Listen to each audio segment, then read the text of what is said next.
This is new machine HP Laserjet MFP M436nda is not working because of detection of error. The error is display on screen as #U1-2320. This means fuser unit failure errors. The temperature and control of the fuser unit is abnormal. This machine might be plugged into 110 volts at low voltage or not directly connected to the outlet because this machine is 220 volts, or sometimes the problem is the heater lamp itself. Or the thermostat fuse is the problem, but this is new machine, so it is unlikely that the things will be damaged just like that its parts, so I made sure it was plugged into 110 volts, not 220 volts.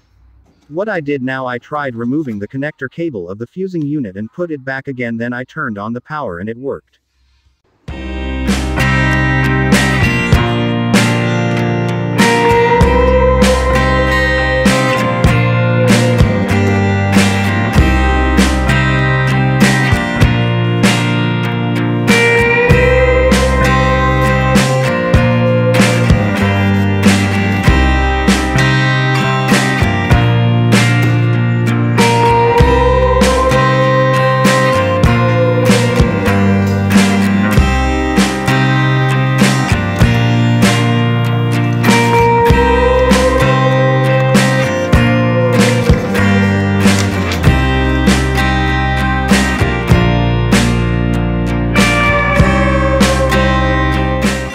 Thank you for watching and subscribe my channel.